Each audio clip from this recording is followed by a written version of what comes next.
Welcome everyone, and thank you all for joining us at ITSM Academy for today's webinar. My name is Nina, and we are pleased to have you here. Just really quickly, a common question we receive is, will this presentation be recorded or do you provide a copy of the presentation? Yes, we do both. The slide deck is available now on our website, or it can be downloaded directly from the link in the chat box I will put in just in a moment. And the recording will be available next week, late sometime on our website or on our YouTube channel. We invite you to follow us on Twitter and LinkedIn for the latest ITSM Academy updates and specials. And without further ado, I'd like to introduce you to Michael Cardinal with Thirdera, a full-time instructor and one of our all-time fave presenters. So Mike, I will turn it over to you to give a little background about yourself and take it away. Thanks, Nina, and appreciate it, everyone. Sorry about a little confusion this morning. So today we're going to cover a topic that Lisa Schwartz actually had asked me about. So one of the things that she had noticed in working through the website and through the Academy material is a lot of people come to the website and do searches on things like process, the word process, or roles. And it came to mind for her that perhaps people are maybe a little confused or a little worried about the fact that ITIL 4 has now moved from a set of processes as sort of the main core thing to a set of practices. So I said, sure, Lisa, I can talk to that idea and to that concept. And so really that's where this idea of where have my processes gone? And they're not gone, they've morphed, they've changed a little bit, and we're going to talk about that, and we're going to talk about some of the roles as well. So, all right, if I can get this to click. There we go. All right, so many of you may know me. Here am I with my fancy mustache. My wife calls me Mustachio Man. I am now with an organization called Thirdera. We're actually a ServiceNow consulting partner, and I am the business process management lead for Thirdera. I've been doing this for a long time, the training, education, college instructor for close to 30 years now across a number of industries. I'm super certified, like many of you might be as well. And then a little bit about me. I'm also a woodworker. Some of you may know that. I'm not quite sure who all are on here, but so I do woodworking, and I am a lover of all things Celtic. So I added a picture of myself in my kilt and with my lovely wife Denise there at an event. And so if you ever want to talk Scottish things or woodworking, just let me know and we can get into a good conversation here. So that is me. All right, so as I said, many people might be wondering, with the advent of ITIL 4, what has happened to the processes? And you know, as I was kind of working through putting this together, I was thinking that, you know, people may be saying, you know, my processes are gone. Hey, ITIL 4, my processes are gone. What have you done with them? Where are they? Are they still there? And yes, they are still there. So don't panic, grab your towel and 42. So that is an obscure movie reference for those of you who are Hitchhiker's Guide to the Galaxy fans. You might recognize that. So if you're not familiar with that book set and that movie, the idea is that the Earth is going to be destroyed. As a science fiction book, but luckily the main character gets rescued. He is told, don't panic, grab his towel. The towel represents skills and capabilities and actions that he can take to save himself. And the answer to the question, what is the purpose of life, is the number 42. So give you a little bit spoiler there if you haven't read the books or seen the movie. So the idea is that we don't have to panic. The processes are still there. They've just sort of matured and blossomed into practices. And here's a little secret about me. I've been thinking about them from practices really from way back day one almost. When I first got introduced to ITIL way back in the late 90s, I had this idea of a process, and that being much bigger sort of than what ITIL truly described them to be. So I've always sort of advocated them as this idea of a practice. I didn't necessarily use that term, but there it was. So let's take a little bit of a journey to that. We have to kind of dig and uncover where those processes are. I suggest if you need to put your sunglasses on, Thirdera color scheme can be quite bright. So it's so bright you need to wear shades. Again, I'm full of obscure references. All right, here is one of my all-time favorite quotes from one of my all-time favorite people, Dr. Deming. And for those of you who are playing along and maybe are day drinkers, this is going to count as a Donna said Deming moment. The rule is if Donna says Deming, you're supposed to drink. So drink your coffee or your tea or whatever you have at hand in this case, and come along for this ride. So what Dr. Deming actually said is, if you cannot describe what you do as a process, you do not know what you do. So I kind of changed that. If you can't describe what you do as a practice, my edit there, you do not know what you do. So the idea is everything we do, all of what we do as people and workers, is really based on a set of steps that we follow. And with ITIL 4, they've started to recognize that a single process, a single set of steps may not be sufficient in all situations, especially given the move to a more digital world, a more online world, a cloud-based world, an agile world. And so the sort of transformation from V3 to V4 is just this idea that you've got to be a little bit more comprehensive, a little broader thinking, and adaptable to a more complex or elaborate situation. So grab your tea, as Dr. Deming is doing here, and come along. So what did Deming mean by this quote? So what I took Deming's statement to mean and how it applies sort of to ITIL 4 is that, and really all the versions of ITIL, is that ultimately it's the work, the outcomes that we get from work and the value that are derived from those outcomes that need to be determined before we sort of say who it is. Many organizations are practice what I call management by availability. So they look at availability as a skill set. You're available, I've got an open slot, I'm going to just throw you into that slot and hope you are successful. And the reality, as Deming recognized because that quote's many decades old, is that does not work. Most of the time, just throwing someone into a situation for which they are not skilled or capable does not work. And so when we think about the work that we do and the processes and the practices that we need to have, we need to first start by identifying what it is, the work that we're going to do, then determine what are the roles, that is, how are we going to group that work together. So that gives us our roles. Then we determine what are the skills and talents that are needed to do that work, to do that role. And then finally identify who has the skills and capabilities based on those competencies to fill those roles to do that work. And when you kind of follow this flow downward, you're going to be a whole lot more successful with your people and with your processes rather than starting at the bottom and trying to force fit people from the bottom up into the work. So I'm probably going to offend and make a lot of HR people mad with all of this, but this is kind of what how things work to me. All right, so where does that start? What does all this have to do with ITIL 4? Well, ITIL 4 fortunately provides us this flow, right? It provides us the way to move from the work itself down through to the personnel and people that need to fill those roles. And it starts really with this idea of the value chain. So we got to dig through the value chain and the value stream idea a little bit to get down to the practices and the processes, okay?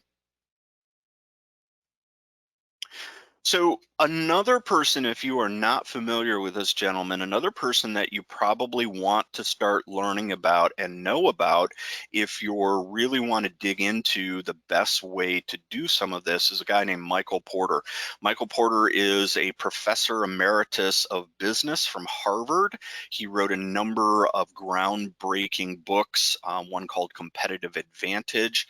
And he is really sort of the person who formalized the idea of a value chain, right, and a value stream. So all of that talk in ITIL 4 about value chain and lean and all of that, we can kind of trace back to formalization by Michael Porter. The ideas are probably older than his work, but he really kind of started putting it forth as a concept. And this is sort of the value chain idea that he laid out, was that you really have two sets of activities that you're doing. You're doing primary activities down here at the bottom, and those are the business kind of work that you do. So what is it that your business does?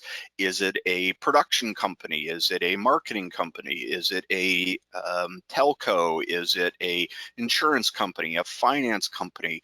Whatever it may be, there are a number of business processes that your organization follows and does.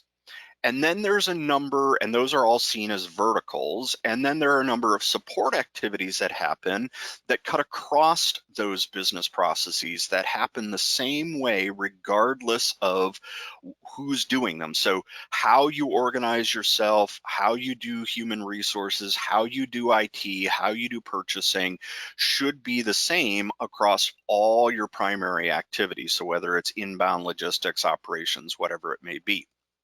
So the idea here is that you really need to set up a matrix of work, and that's really what the value chain and the value stream is a matrix of work. And as Porter talked about, this, like Deming, this is where you start. So you identify what are all the activities that you need to do, whether those are primary or support, to create these value outcomes. So if we were to apply Porter's ideas to an organization, we might get something like this. So you've got your mission and your vision and your governance as umbrella type ideas at the top. You have your flow, your SIPOC flow, your suppliers, your inputs, outputs, customers here in the middle. So these again are the basic core business processes that your organization may do.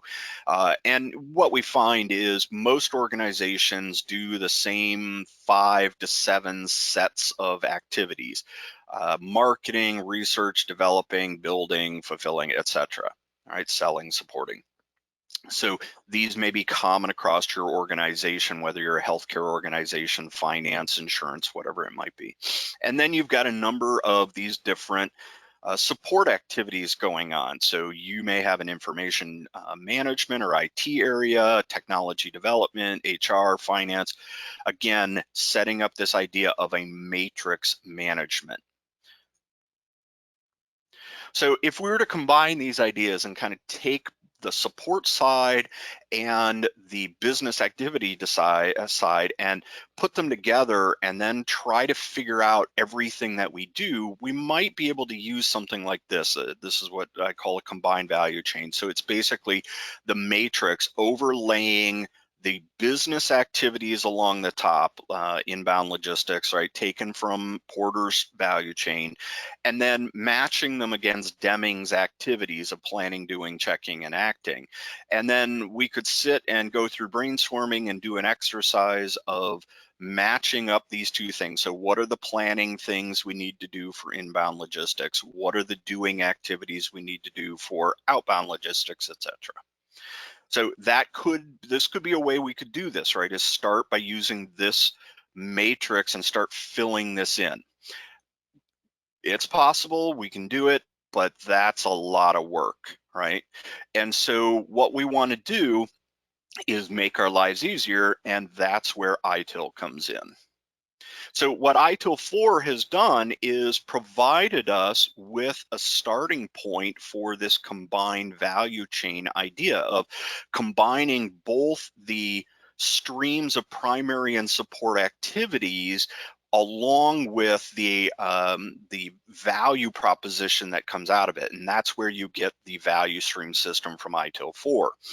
And you can see then within that value stream concept here, where we take some kind of opportunity or demand, we use guiding principles, governance, the value chain, continual improvement, and practices to create value, right? So the practices here are those sets of activities that we need to do to make this flow happen, right? So we're starting with the work, we're identifying what the work is. The work is meeting demands or meeting opportunities. How do we do that? Well, we have a set of best practices in the form of guiding principles. We've got the governance around that, just like in the value chain picture I showed you. And then you've got a set of activities that you do that are guided by these things called practices, all wrapped up with continual improvement, and that delivers value. So I don't have to go through that exercise of creating that matrix and filling all of that out. I can go to ITIL 4 and I can pull up this value stream system, and I can pull up the practices, and I can already have the activities laid out for me. I just need to kind of put them in order that's going to work for me. So if I dive deeper into that central box of the value chain, the service value chain, this is what I get, right? So this is familiar maybe to you from ITIL 4. The idea being, again, I take this idea of the demand and then I put it through a number of value chain activities, including things like planning, engaging, designing and transition, improving, all to create these products and services that then deliver value out to our customers. And then that value hopefully drives more demand. And then what I can do is I can take this basic concept of this value chain and I can drive particular processes and flows out of this. So I've given you an example here for incident management, and a basic flow for incident management through this value chain to create a value stream is the numbers. So for incident management, our first sort of starting point is this idea of engaging with the customer. Maybe that's through the service desk, maybe that's through chat bots or through some kind of other interaction, walk-in kiosk, whatever it may be. The second activity they have to do then is delivering and supporting. So they've got to make sure that things are up and running, that we're responding and recovering services and delivering value through that. We then need to touch into things like design and transition. So feeding the information from incident management to the design activities so that we can improve the design and architecture of our systems.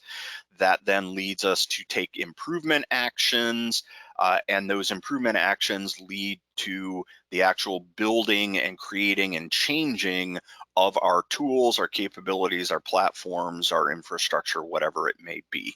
So that's how we go through and use this value chain. And as we're drilling down and pulling layers off of this model, we can start to see the processes start to emerge here. So we're getting into that layer now of the process by looking at this flow within the value chain. All right, so that's going to give us the basis for our processes. So let's talk about that. Let's talk about these practices and processes and what ITIL already gives us so that we don't have to create this from scratch. So you may be familiar, what ITIL 4 has done is taken the set of processes and activities that were broken down into the 5 major stages of the life cycle, from strategy down to CSI, and grouped them into sort of these value stream ideas. So you have your general management activities. So this is going to be some of the activities you need to do to support your basic business capabilities. You're going to have your service management type activities. These are the things that are going to help you with the value out of services and products. And then you're going to have technology management activities, which are going to help you to manage the underpinning and underlying technologies that make all of this possible. Many of these were there in ITIL 3, they maybe were there in a different form, maybe they were kind of hidden or consumed by other processes, but much of this has been in ITIL since the beginning, since version 1. If you go all the way back, many of these concepts have been there. They may not have been formalized into a set of practices, as it were, but you've got anywhere now from architecture management to workforce and talent management, from availability down to service validation and testing, and deployment down into software development, right? So you've got this set of practices here that that are available to you, so you don't have to rethink things. You don't have to come up with what those basic structures are for supporting your business processes. It's more a matter of going through this list and deciding which ones are the appropriate ones for your organization to use to support. And it's not a matter of needing to use all of these. It may be you use some of them at some times and others of them at other times. So where are our processes? Well, as I said at the beginning, our processes are really sort of inside and have blossomed out of these practices. And what the authors of ITIL 4 did was to take a much broader, more comprehensive look at these activities. Just like I talked about, I've been kind of thinking about this for a long, long time in this way, is that a practice really encompasses a lot of things. And it looks somewhat like what ITIL 3 had if you look at it from this view, but it allows for a much broader, a much more comprehensive approach to the world. So you still have in a practice, you still have any number of principles. So the guiding principles, the ideas behind what it is that that does, what does incident management do, what does change management do. You still have a scope for a practice. You identify what falls within that, what doesn't fall, right? What falls within incident, what falls within problem, what falls within architecture or technology support.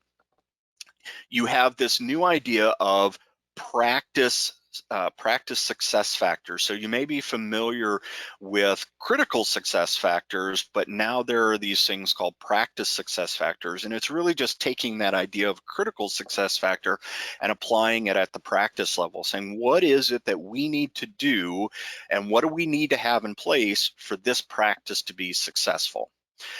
And then you have the life cycle of the practice, and that is really that flow through the value chain. What is the high level flow that a practice follows through the value chain to ultimately support and drive value for the customer? Below that then is a taxonomy that is made up of the processes. So here we are. It took a while to get there, but we've arrived at the processes. We had to sort of dig and uncover what was above them.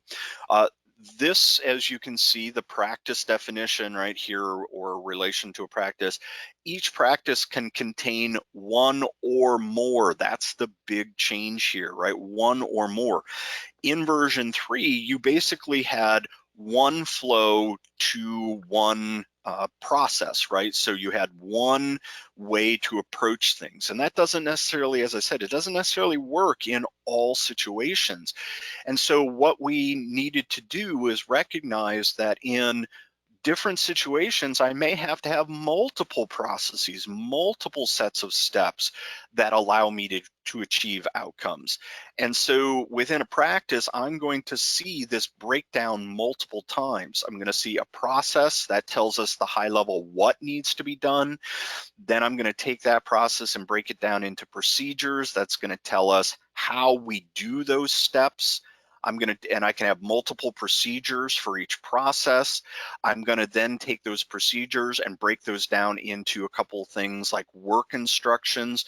Work instructions take the procedure and apply them to how you do it in a tool, whether that be in Excel or in ServiceNow or in Salesforce or whatever tool you're using to accomplish a certain outcome. You might also then do job aids. So job aids are little things that you can hand to people or provide to people, or one-pagers that you can make available to people to help them accomplish the process and procedure and the work instructions. So these are just quick reference aids and those kind of things. And you're going to have that repeated to however many processes you need within that practice. Then combining those processes and procedures with roles, competencies, and responsibilities, we're then able to kind of follow that flow. So we start by looking at the bigger picture of the practice. What is the work that we need to do?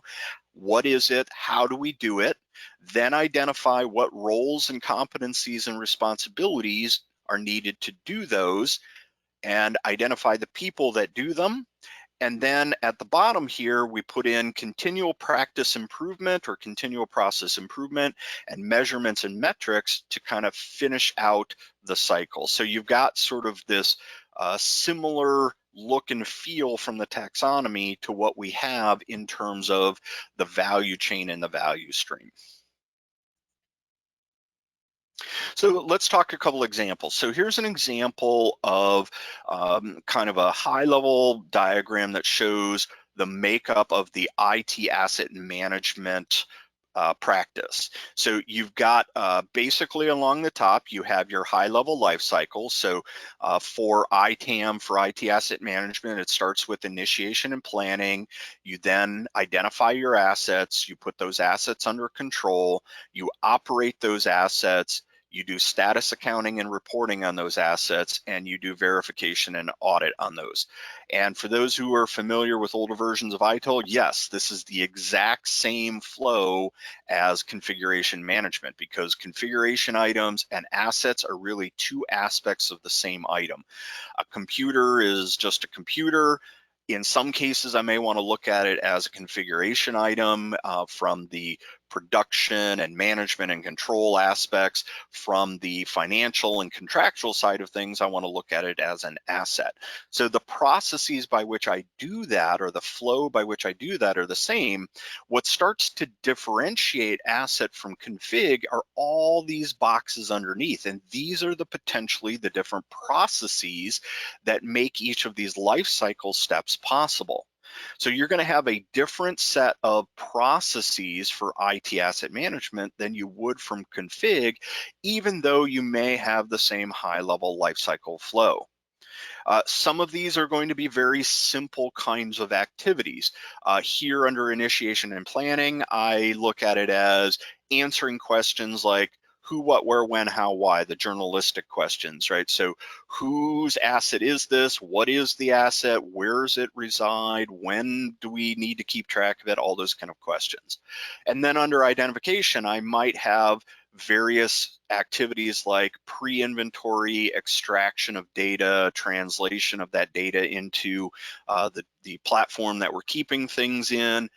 Under asset control, then we have things like move, add, change processes, release and deployment processes, procurement processes, and so on, right down all the way to verification and audit with inventory management and control and compliance management type practices. All of which then is underpinned by another ITIL practice, organizational change management. So none of these practices, none of these processes work in a vacuum. They all interact and interconnect with each other. And that makes it possible for us to really fulfill the promise of ITIL 3, actually ITIL 1 through 4, of adapting and adopting and adapting. So adopt these practices and adapt them to what you need them to do. So if you don't need to do some of these activities like compliance management or lifecycle management or baseline management, you're not obligated to do them, right? So under the practice, you need to identify what are all of these things under here that you need to do to make ITAM work for you. And that's the nice part of thinking of these at a higher level as a practice than just as an individual process. Here's another example that we take from a fantastic course that the Academy offers called CPDE. Love teaching that course, probably my favorite course out of the Academy ever. And I know that Donna has just revamped some of this, so if you haven't taken CPDE, go out and get that course. You won't regret it. So here we are with the 10 steps from the measurement program. And again, if we look at this as a practice as opposed to a process, then we can see that underneath each of these individual steps, there may have to be a set of activities or processes or procedures that we need to do for each of these. So it may not be simple enough to tell someone, hey, go determine management's vision. They may need a set of steps. So I may need to develop a process to do this. I may need a set of steps or process to identify critical success factors. Again, someone may not know inherently how to do these things. So I need to provide them with steps to be able to do that, and on down. So if I take things that I already have in my wheelhouse, processes that I have, and escalate them up or elevate them up to practices, I can then decompose those or create a taxonomy below them that allows me to adapt or adopt and adapt so much easier to my own situation. Right, so these are just a couple of examples that you can use to see how to get to that process level. Just wanted to give you another way if you're struggling to figure out how do I take those, say that 10 steps and get them to a process kind of flow. Here's what I call the radical or alternative approach to do that. So what I might do is take a set of index cards, so obviously this is old school, right? Or some kind of digital equivalent. I hand them out to people and I tell them, all right, when you go out and identify critical success factors, write down everything that you do. Now, most people are going to look at you crazy and they're going to say, but I don't know how to do that. And you're going to have to say, well, figure it out, right? Just go determine how you might do it. But whatever you do, write it down. And don't push them, don't guide them or cajole or make them go down a certain path. Let them figure out the least resistance way of doing an activity. Once they've written that down, so another example that just came to mind is like incident management. You say, okay, whatever you do to handle an incident, write it down. And they may come back and say, well, here's a set of steps. I follow, I do logging. Well, how am I supposed to do logging? Just write it down. Write whatever you're doing, write it down. I then collect all those cards. I then take those cards and I look at them and say, what are all the common activities that people are doing, right? So if 80% of the people are doing logging in a certain way, or their first step is to, identify stakeholders, then that should become the first step in your process. And you simply then use the commonality among these to then write out the order in which the process happens. There you've got your flow. You hand it back out and say, now everybody follow this flow. It meets 80 or 90% of what everybody already does. And voila, we have a process documented. Right? It's kind of a quick and dirty, radical approach as opposed to going off into some room and documenting a process and expecting people to follow it. You may get a lot of pushback. You may not get the buy-in. This is a kind of quick and dirty way to get that buy-in for those activities. All right, so once I have my processes, once I've identified which practices I want to use and which ones are going to be effective for me, I then want to identify the roles that go with that. So how do I do that? Well, the first thing I need to do is understand a couple of different perspectives around the value chain and around the delivery of services. So again, this is sort of that matrix idea. And if you're not familiar or used to this idea of a matrix, it's kind of hidden and present all throughout ITIL. All the versions really had it in some way, shape, or form. I think it's more visible in ITIL 4.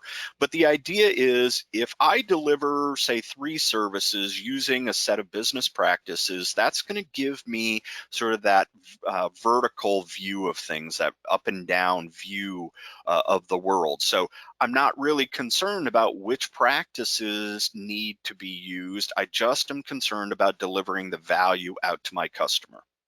So I have to kind of think about, what are the roles, what perspective, or what roles take that perspective, take that sort of service up and down perspective. The other thing I have to think about is, how do I do those cut across kind of things, those support activities? So when you're in sort of the strategy management practice or the incident management practice, your view is one that cuts across services.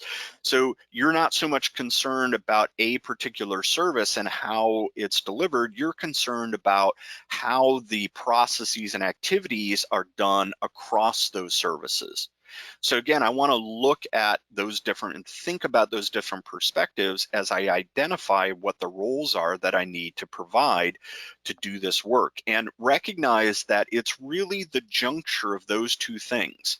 The service perspective, that up and down, how do I deliver value to my customers, combined with the practice perspective that hits that value mark. There's actually a third perspective that goes sort of in the Z direction, and that is, what technologies do I need to use to be able to provide that? But we're really just talking about the role side here. So let's take that a step further and recognize then that for each of these perspectives, whether it's a service perspective or a practice perspective, there are sort of two sides of the house. Every process, every practice needs both care and feeding and doing and executing. The care and feeding aspects of service management and the care and feeding of those practices is really an outside in view. So I'm kind of looking at the practice from a 10,000 or 100,000 foot view and looking at it from a holistic, at the top of a hill looking down on a river view. So my job as an owner is to see that practice as a whole. And my job is really to do all of the care and feeding and be accountable for all that care and feeding. What does it need to be successful? Handling those process success factors in the life cycle. On the doing and executing side, then, what we have are the people who are inside the practice and the processes. These are the people who are inside every day, working the machines, doing the practices, doing the processes, handling incidents, finding root cause for problems, managing changes, right? So, and you're going to have two types of roles that are associated to the doing and executing. You're going to have the managers who kind of guide and shape everything, and then you're going to have the practitioners who are more the in the trench doer type roles. So if you start here and identify, start with that perspective. Which perspective am I taking on the process? Identify, am I needing to do the care and feeding of that practice or that service? Am I needing to do the doing and the executing of that? That then lends itself to which types of roles you might need to have within your process and your practice. So how do we kind of get to that point? Well, what we'll want to do is think about all of those grouping of those activities together. So what perspective does the work take? How do I group those things together? Am I owning the work or am I doing the work? And then I want to differentiate that from these things called job titles. So keep in mind that when you're creating process roles, you don't want to think about the hierarchies of things. You want to think about the work. So job titles tend to be the labels that we give ourselves, or maybe HR gives us, and it really allows us to kind of see ourselves in a hierarchy or in a pecking order, and it's really about having one label or one title per person in general. Some people may have more than one. What we're looking at is more the hats that we wear and the parts that we play. And so that allows us to have multiple roles per person. And this is why this works in this way, that we start with the work, we then identify the grouping of work based on the perspectives and what needs to be done with those perspectives, whether it's owning or doing, and then identifying that one person potentially could fill multiple roles. And you do this every day, right? You may be a parent, you may be a sibling, you may be a worker, you may be a manager, but you also handle some doing, right? So I can have multiple hats or wear multiple parts in my life.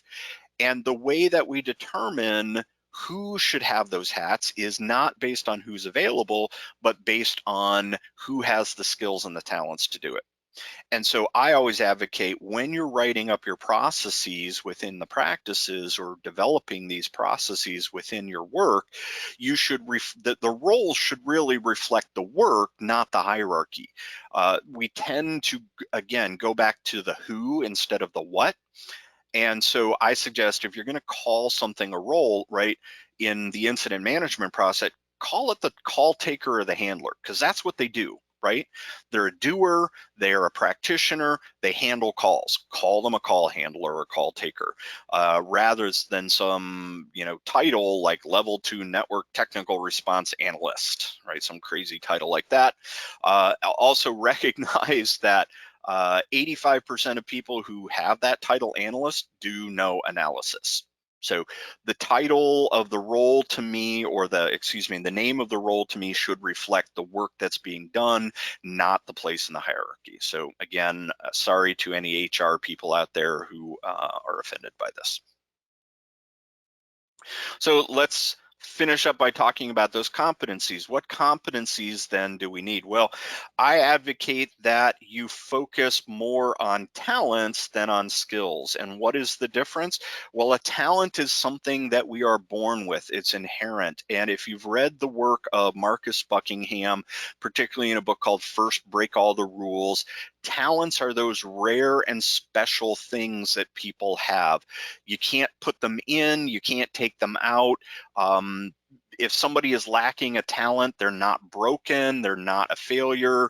You can't kind of force a talent into people. As opposed to a skill, that's something that's learned. And what you want to do is find that balance between the talents and the skills, but focus first on the talents. And according to Buckingham, there are 3 types of talents. There's the striving talents, the thinking talents, and the relating talents. And so oftentimes when you're creating these processes, think about what talents are needed, right? Is it more of a thinking talent? Is it more of a striving or a pushing or a driving or a commanding talent?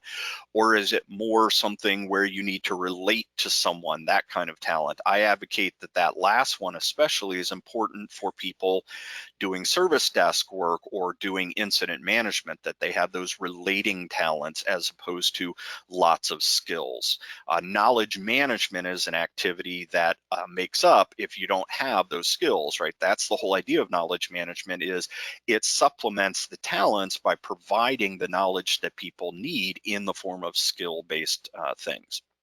All right, so go out, read Buckingham's works. It's a bit old now, but it's still quite applicable.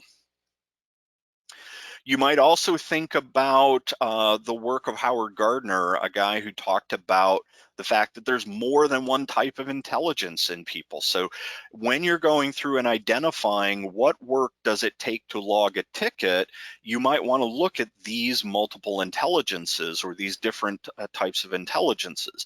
So it may take more than the logical mathematical skill. And in IT, unfortunately, that's the skill that we tend, or the intelligence we tend to fall back on, is that, all IT people need to be logical and mathematical. I say no, all IT people need to have a balance in these multiple intelligences, right? We need to be able to do some of all of these. Again, in terms of the interpersonal and intrapersonal, I think these are important for service desk people and incident management people. Yes, data people or infrastructure, data center people, they may need more logical, mathematical type intelligences or skills. And so you want to think about these kind of skills and what it takes to do this in order to drive the best results from those processes and those roles. Now, ITIL also provides us with some competencies that you might go into. And if you look at the practice guides in ITIL, you'll see these as they apply to these various roles. So is it a role that needs more of a leader competency or a coordinator competency? Or as I just said, with a data center person, maybe they need more of a technical competency. So this is really what ITIL says in terms of those competencies. I think these are basic, and you really probably should go much further into things like talents and into the multiple intelligences as well. But if you don't know where else to start, again, ITIL is great because it provides us with a basis or a starting point to move forward with some of this. And then don't forget about those sort of what I call soft and hard skills. So things like strategic thinking, tactical and operational thinking, the ability to use a particular tool. So, you know, just because I throw a tool at you like Excel or throw a tool at you like ServiceNow or SAP or, you know, BMC or whatever it might be, you may not be very skilled in how to handle that record creation. One that I have in the past pushed for quite heavily is better questioning skills. Back in, gosh, that's got to be 2011, maybe 2012, I don't know, somewhere in there. I actually did a presentation at ITSMF that was all about more effective questioning, how to get your people to ask better questions. And that's a skill that is not necessarily inherent in people. And here's the problem with skills is businesses think that, you know, if you get a job at a business, they think that you got all of these skills at the last place you worked. And those people think that you got this in college or trade school. College professors, and I was a college teacher, we all think that you came to us with that in high school. High school from middle school from elementary school from kindergarten, and kindergarten teachers think you're born with all of these things. And the reality is you are not born with most of this, right? These are skills, these are things that you can learn. You can learn to think critically, you can learn to make decisions, you can learn to ask questions. Right, so don't dissuade these kind of things when thinking about the roles and the work that needs to be done. All right, so in summary, here's what we've got, right? So don't panic, the processes still do exist in ITIL 4. They're just seen as a vital part of the makeup of these things called practices, which take a much broader view of things, rely more heavily on the value chain and the value stream. So how do we get processes, the most effective processes in place? Well, we start with the value that you want to produce through the value chain and the value stream. Determine what are the activities and work that you need to do to achieve that value. Document that work as a flow by going through whether the ITIL value system or the ITIL value chain and pick from the practices that are out there. Identify the roles or the grouping of activities that need to come together using these different perspectives of owner versus practitioner to actually get that work done. Identify what competencies you need to do to fulfill that set of activities, and then go out and find the people with those talents and skills to do the work. Put that in place, run, you've got value. All right, so that's what's happened with the ITIL 4 processes. They're still there, they're still important, you still need to use them, but as I advocate today, do it in the right way and it'll be a whole lot more valuable. All right, so that's my thing. I'm gonna hand it Yeah. back over to Nina. We got questions at all? Thank you, Mike.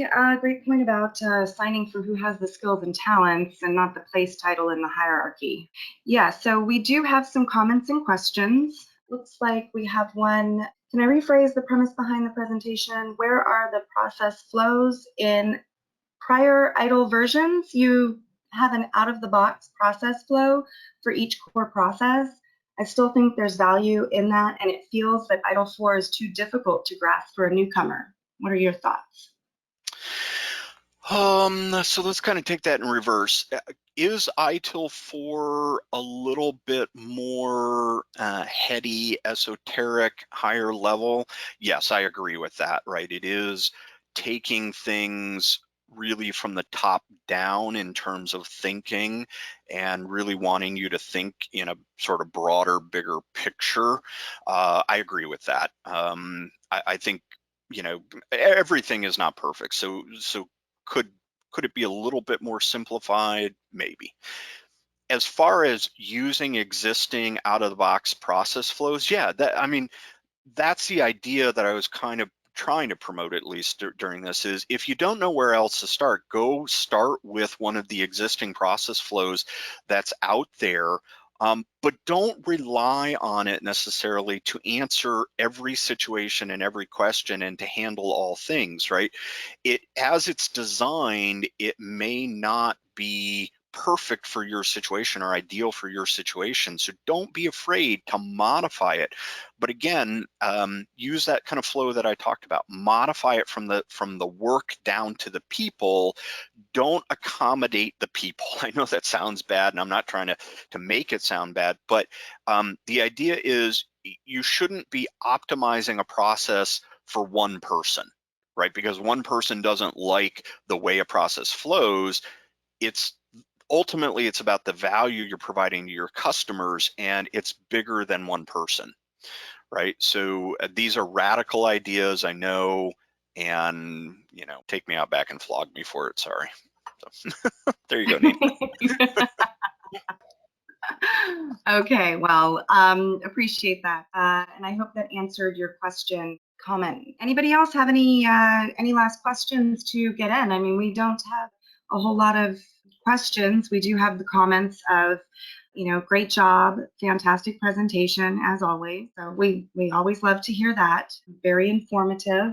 So yeah, if I'll give it just a few more minutes to see if we have any more coming in. Yep. Great webinar, very good presentation. Yeah, we love to hear that. So, well, for those, since we are a few minutes before dropping off, I just wanted to take a moment for those that do need to drop. Next month's webinar, we will be having a practitioner speak for us. We're waiting to lock them in, so details will be following shortly. We believe it will be of interest, so please join us next month. That's July 15th. Same time, same place, Eastern Time, 11 a.m. As you log out, please take a minute to complete our post-webinar survey. This survey gives you the opportunity to request any webinar topics you'd like to see here presented in the future. And your feedback is very important to us as part of our continual service improvement process. Oh, we do have a question. Where can you get the practices? What are the costs? Well, Yeah, go ahead, Nina, if you want to answer or you want me to answer. Go for it. Okay, so the practices are available in practice guides from Axelos. There's a couple ways I think you can get them. You can purchase them as PDF version and Kindle version and physical book through, it's probably going to end up being through the TSO in England. But if you also have a subscription to my Axelos, my ITIL, out on the Axelos website, then you can get access to all of those practitioner guides as PDFs. Excellent. Sorry about all the shameless plugs for everything. But I make no money off of this presentation, so. Yeah, that is true. That is true. We enjoy having you on as always, and everyone that can join us every month. Just waiting for a couple more questions to see if anybody else has anything before we end the session. Oh, we do have a question here. How are the intermediate classes going to look in ITIL 4? Well, so the intermediate classes, I'm not sure that's really a great term anymore for them. Those classes are going to, so it's things like, what is it? Deliver, solve, and now I can't remember them all. So those classes are going to do similar to what was done, I think, really in version 2, which is grouping together several of the practices so that you get an idea, again, of the value stream and the work that's produced in certain contexts. So, you know, a context of more the strategic work that needs to be done, or that kind of support activity. So grouping those things that are going to help you best in developing strategy or in delivering the value for the customer. So that's really how they're approaching those courses. Great, thank you. Questions? Thank Yeah. you. I had just lost my screen there for a Oh, moment. I sorry. apologize. You're fine. It's okay, thank you. Yes, and more information obviously can be found on our website at There we go. www.itsmacademy.com. And if you would like to reach out to Mike or us, it's in the chat box. For your Twitter handle is at MJ_Cardinal. Is that correct? Yes. Yes. Awesome. Okay, yep, just more comments. Awesome job, Michael. Thanks. I really enjoyed this. There aren't any other questions. Job well done, being concise. Thank you. Yes. Tell Lisa thanks for the opportunity. So. Yeah, that's all for today. We appreciate you, Mike, and our attendees for joining us today. And again, the recording will be available on our website next week, and we hope that you can join us next month. Take care, everybody. Sounds good. Thank you, Mike. Take care. Thank you.